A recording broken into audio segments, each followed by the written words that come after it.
Kita masih 13 km Iya. untuk melewati tol ini, jadi kita akan membuat episode kedua.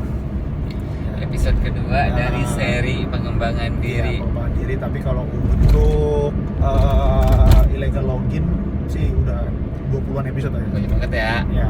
Alhamdulillah. Tapi ini kita akan masuk ke illegal login apa bikin sendiri ya segmennya? Masih di legal login. Illegal login aja ya. Tapi untuk pengembangan dirinya mungkin Atau ya. perlu bikin sendiri? Kan kita bahas nanti. Tidak di dalam sini. Iya, nanti aja ya. Jadi kita bikin dulu ini ya terkait dengan pengembangan diri ya teman-teman. Untuk kali ini saya atau kita akan membahas tentang healing yang beneran. Berarti ada yang bohongan tuh. Ini nih healing yang fiktif ya kan. Tapi nggak usah kita bahas lah healing yang fiktif. Kita langsung aja karena takut video kepanjangan juga. Ya. Langsung kita fokus ke healing. Tapi yang mungkin beneran. itu butuh kita jelasin juga, no. Oh perlu ya? Misalnya kayak gini ya.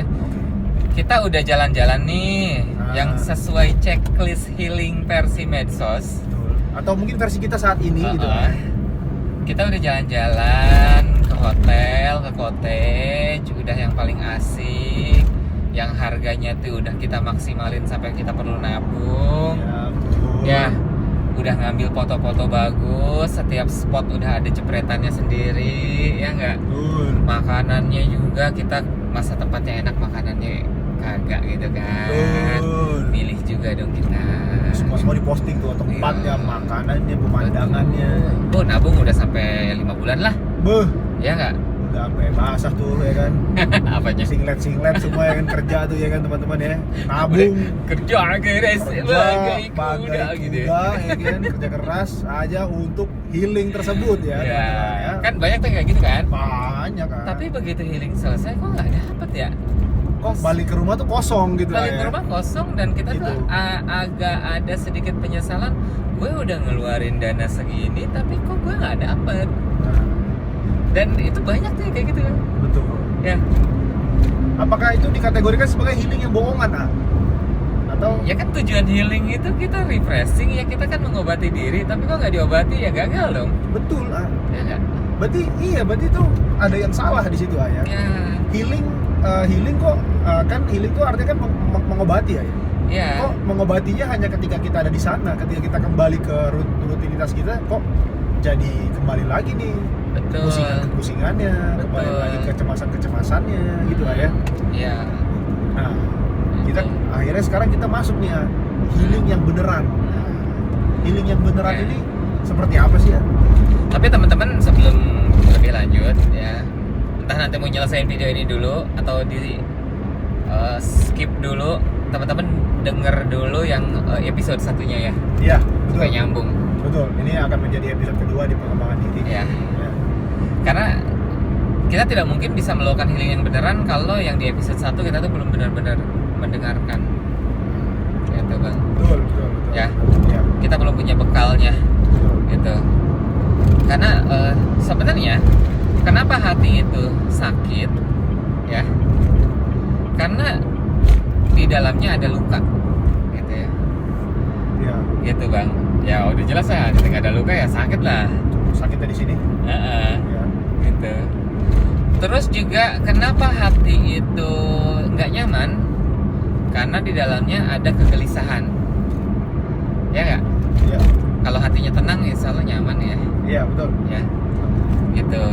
Jadi karena di dalamnya ada kegelisahan gitu ya, terus juga ada penyakit hati gitu ya bang ya, gitu. Termasuk orang yang suka nyakitin orang tuh ya, sebenarnya mah kan dia kelihatannya ya tangguh ya, biasanya kan jiwanya mah kosong gitu biasanya gitu. Nah, makanya kalau kita berbicara tentang healing yang beneran ini, apakah tadi wisatanya kita itu benar-benar memberikan refreshment gitu ya? Dan kalau ternyata jawabannya tidak ya berarti itu tadi sudah menjawab semuanya, bahwa oh healingnya tuh nggak benar. Abis beli baju bagus, kita udah nabung, nih baju udah kita keranjangin berbulan-bulan ya. Yoi. Karena kita benar-benar gitu ya pengen. Tapi kok ternyata pas udah beli datar ya, kayak biasa aja gitu. Dan ini banyak dialami juga bang sama ada beberapa orang-orang yang kita exmood gitu ya, eksekutif muda gitu kan. Yo, exmood. Ini yang curhat cowok lu ya, bukan cewek nih. Kenapa perlu menegaskan ini? Karena ternyata cowok aja begini, nanti gimana cewek gitu. Iya betul. Nah, kenapa hal ini bisa nyambung? Karena ini berhubungan sama fashion, gaya hidup, terus juga hal-hal yang biasanya kosmetik dalam kehidupan yang biasa dilakukan oleh perempuan, tapi sekarang dilakukan oleh laki-laki juga. Jadi ada komunitas tertentu yang juga pernah mengisi di situ. Terus ketika sesi diskusi, konsultasi lebih lanjut, mereka beli barang-barang branded apa kayak gitu ya bang ya, untuk mendapatkan kebahagiaan, tapi yang mereka dapat justru enggak gitu. Mereka seringkali kosong gitu ya, kayak pouchnya aja gitu, itu kayak merek tertentu padahal cowok gitu ya. Paham ya. Tahu pouch gak sih teman-teman? Itu tas kayak kecil, handbag kali ya. kayak handbag yang suka dipegang gitu. Dan itu kan biasanya mereka pakai ketika ada acara resmi atau apa. Zaman sekarang kan udah nggak, film zaman bahula pakainya koper. Iya. Film zaman sekarang ketika ini pakainya pouch. Pakai pouch ya. Bahkan udah bukan acara resmi lagi. Misalnya kalau misalnya ke mall apa, biasanya buat meeting sih. Biasanya kalau meeting ketemu orang di kafe, nah biasanya suka ada gitu. Tapi kalau tadi bilang brand tertentu, itu biasanya ada yang sampai puluhan juta kan? Jelas. Padahal cuma buat masukin hengpong doang gitu ya. Betul. Atau kan nggak lihat dari isinya gitu. Jadi karena emang itu tadi ya, bahkan isinya tuh udah nggak penting karena si tasnya itu udah jadi kosmetik sendiri. Betul. Ya, jadi sekarang itu mereka itu ya, mulai dari jam tangan, pouch ya, HP mau udah lah nggak usah disebut itu mah. Nggak usah disebut. Iya nggak? Itu udah nomor 1 bahkan sebelum tasnya. Itu abis beli itu tuh kayak ngerasa, loh kok ternyata begini doang ya? Apa masih kurang lagi? Gitu tuh. Karena ternyata seperti itu kan hawa nafsu ya. Iya. Gitu. Nah makanya teman-teman, hati kita itu dia itu sangat mudah terombang-ambing, dan hati kita itu hanya mampu dikuatkan oleh sesuatu yang maha kuat juga. Jadi kalau hati kita dikuatkan oleh sesuatu yang rapuh, maka dia tidak akan menjadi apa-apa gitu bang. Hati kita itu butuh tempat yang nyaman gitu ya. Nah kalau kita menempatkan kepuasan atau kebahagiaan hati kita pada benda-benda tersebut, itu bukan tempatnya, nggak bisa didapetin dari situ gitu bang. Ini yang di episode pertama nih yang bilang sandaran-sandaran rapuh kali ya, Iya. maksud kali ya. Mungkin inilah ya, ini salah satunya gitu lah ya. Iya. Jangan kita menyandarkan pada hal-hal inilah yang akan rapuh, dan ketika kita jatuh itu kita akan mengulang lagi dari awal gitu. Betul. Proses pengenalan diri ini gitu. Betul. Jadi healing itu kan bagaimana tentang kita liburan atau self reward lah ya. Iya.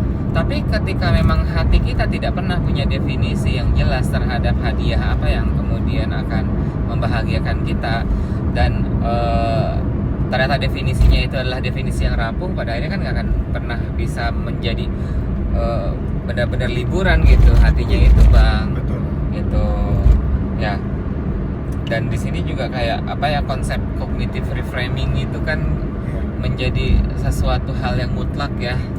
Itu juga sama bakal kita kupas lebih dalamnya itu nanti kayak gitu. Nah ternyata apa sih sebenarnya ya, kalau episode pertama udah kita lakukan bang, itu udah jadi kunci banget. Nah episode berikutnya itu adalah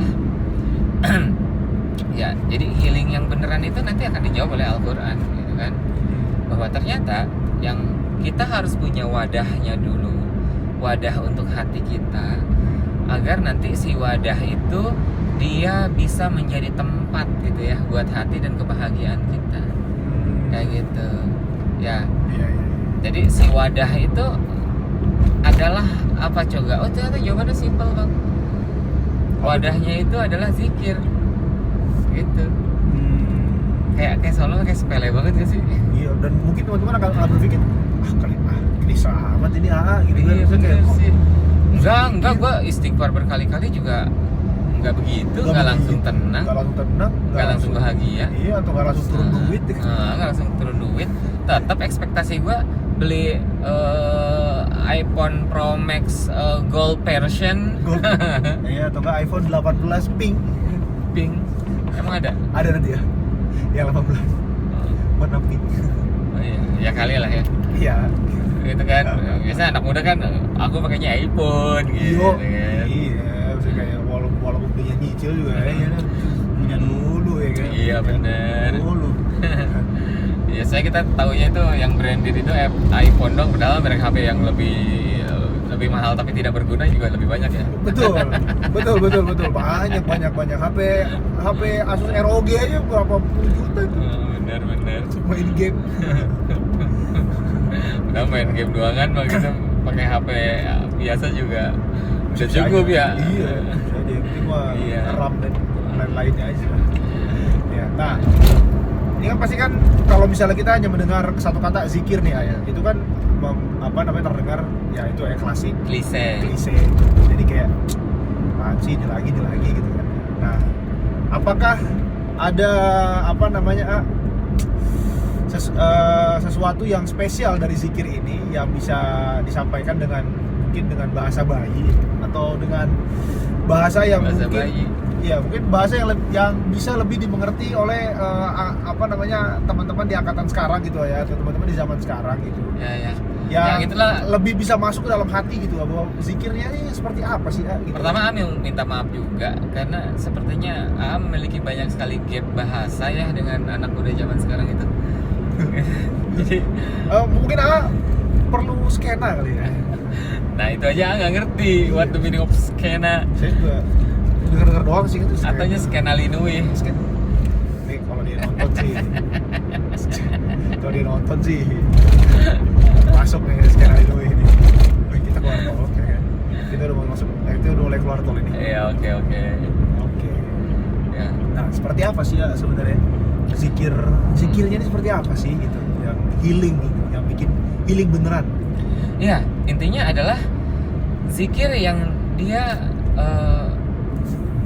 tidak hanya sekadar ada di mulut. Karena nanti zikir itu Bang, ya penjelasan dari para ulama itu kan, ada yang namanya zikir mulut, zikir hati, zikir perilaku, ya enggak? Zikir batin gitu kan ya, zikir jasad ya walaupun mirip-mirip dengan yang lainnya. Tapi intinya yang dimaksud dengan zikir ini adalah bukan hanya kita ngucapin tahlil, tahmid, tasbih, takbir, bukan. Tetapi yang kemudian si zikirnya itu menggerakkan seluruh jasmani dan rohani kita, gitu, ya. Jadi enggak yang sampai kayak gitu. Makanya kenapa kita perlu membahas yang episode 1 dulu, karena memang kita tidak mungkin bisa sampai zikir seperti itu kalau kita belum menyelesaikan episode 1. Karena di episode 1 ketika kita sudah cukup mengenal diri kita gitu ya Bang ya, maka nilai kebutuhan kita kepada Allah itu akan benar-benar lekat gitu Bang.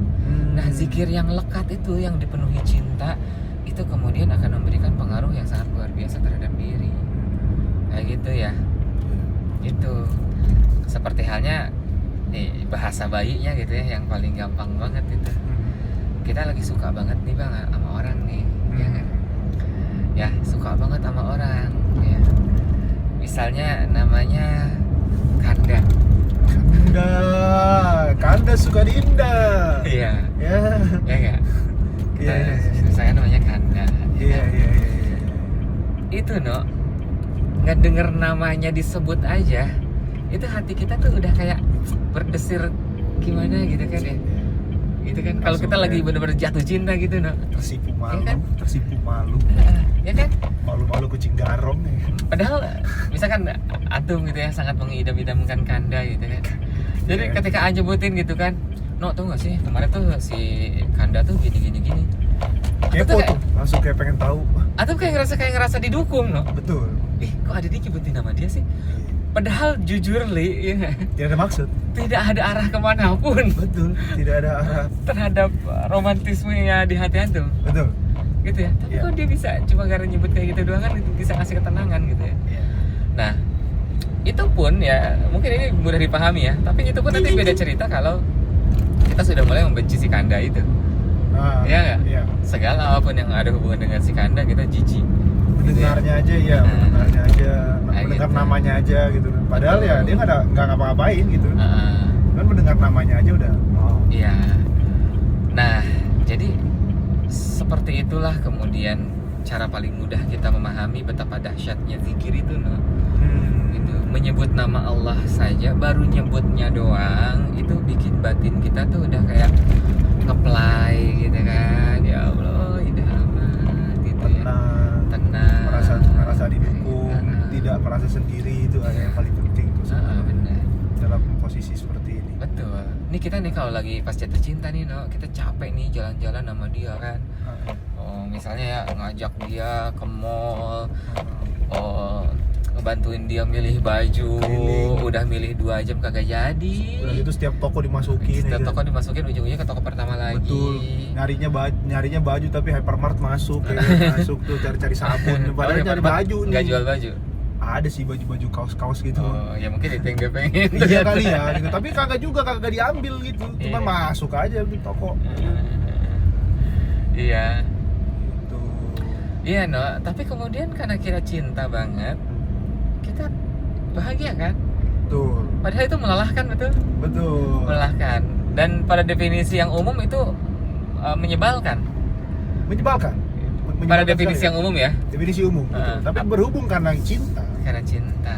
yang menyebalkan itu menjadi Wah, seru banget. harum aja rasanya. Harum. Manis terus ya. Nah, yang dimaksud kayak gitu, no. Itu kan proses healing juga ya. Walaupun Iya. tadi sifatnya healingnya nggak beneran juga sih. Heeh. Cuma maksudnya itu yang paling gampang tuh. Heeh. Kalau kita udah cinta banget itu, cuma baru nyebut namanya, ada aktivitas bareng sama dia, itu udah yang sangat luar biasa gitu. Gitu. Nah, zikir itu ketika kita sudah ada cinta di situ, itulah yang benar-benar akan membuat kita ketika pun ujian lagi gede apa kayak gimana. Jadi bersama Allah itu kenyamanan itu jadi luar biasa banget gitu. Gitu ya. Ya, cuma ini tadi selesaiin dulu yang pertama. Terus yang berikutnya adalah nggak lantas kita berzikir langsung dapat ketenangan kayak gitu. Nggak semua orang kayak gitu ya. Iya. Ada yang butuh waktu, ada yang dia butuh waktu seminggu, ada yang butuh waktu sebulan, ada yang bertahun-tahun baru kemudian dia merasakan lezatnya berzikir kayak gitu. Ya, jadi teman-teman jangan langsung menjudge ya, oh gagal nih gitu. Bukan gagal, itu emang cuma lagi proses aja. Betul. Itu ya, insya Allah kayak gitu. Yang penting itu tadi ayat tahapan-tahapan itu dilakukan dulu gitu ya. Tahapan-tahapan dilakukan dulu dari mulai yang tadi kita sebutkan di episode pertama, terus yang saat ini di episode kedua gitu kan. Dan kalau dari saya pribadi sih, kalau saya pribadi lebih nyamannya tuh ketika sendiri ya. Jadi Ya. mungkin bahasanya berkholwat ya sama Allah gitu. Jadi kita sendiri. Jadi kerasa tuh kita berkholwat dan kerasa khusyuknya juga. Gitu. Iya, betul. Gitu. Jadi coba dimulai dari situ. Mungkin kalau misalnya kita sudah terbiasa seperti itu, nanti mungkin di keramaian pun juga kita akan bisa juga gitu menjaga kekhusyuan itu gitu kayak terkait si zikir ini, atau kita mencoba untuk healing dengan zikir ini ayah. Gitu. Iya bang, insya Allah. Gitu ya. Mungkin itu aja kali ayah Iya, untuk udah panjang. episode kedua. Kita nanti untuk selanjutnya akan kita bahas di episode pengembangan diri selanjutnya. Sampai jumpa di episode selanjutnya.